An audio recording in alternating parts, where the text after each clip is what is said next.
ఇక ఈడ కూడా మీ దగ్గర ఒక ఆయన ఉన్నాడు, నక్క చిత్తుల భాస్కర్ రావు అని. ఎవడయా భాస్కర్ రావు? ఎవడు? జానారెడ్డి చెప్పులు మోసినోడు కాదా? జానారెడ్డి ఇంట్లో నీళ్ళ సీసాలు మోసినోడు కాదా?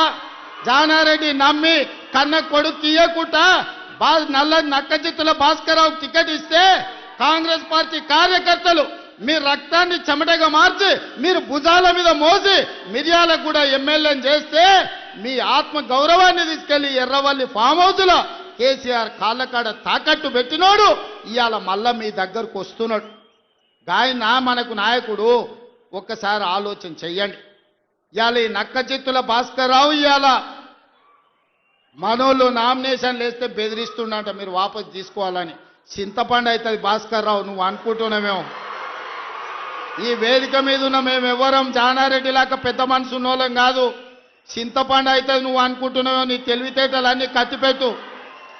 పోతావు మళ్ళా ఖమ్మం ఇట్లకెళ్ళ కూడా ఉండవు. నువ్వేదో తెలివితేటలు అనుకొని ఇక్కడ ఉన్నోళ్ళని బెదిరిస్తా. నాకు జానారెడ్డి సార్ తెలుసు, నాకు రఘువీరెడ్డి సార్ తెలుసు, లేకపోతే నాకు సుఖేందర్ రెడ్డి సార్ తెలుసు, ఈపులు వలిగేటప్పుడు అడ్డం వస్తారు అనుకుంటున్నామేమో. ఎవరు అడ్డం రారు. వాళ్ళందరూ నాకు చెప్పారు పలగాల్సిందే చింతపండు కావాల్సిందే భాస్కర్ రావు కానీ. వాళ్ళందరిని అడిగినా ఏం సంగతి అని. ఇక ఏం లేదు, చింతపండు కావాల్సిందే, చింతపండు చేయని చెప్పారు. అందుకే కాంగ్రెస్ పార్టీ కార్యకర్తలకు నేను చెప్పదలుచుకున్నా, ఎవరు భయపడాల్సిన పని లేదు.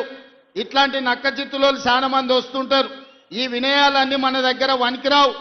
నమ్మి ఎమ్మెల్యేని చేస్తే మీరే నాగార్జున సాగర్ ఉప ఎన్నికలు జానారెడ్డిని ఓడగొట్టడానికి ఇల్లు తిరిగిండు. ఇంతకంటే మోసగాడు ఎవడని ఉంటాడా? ఇట్లాంటి మోసగాళ్ళని గెలవనిచ్చారంటే మిర్యాలకు కూడా గౌరవమే పోతుంది.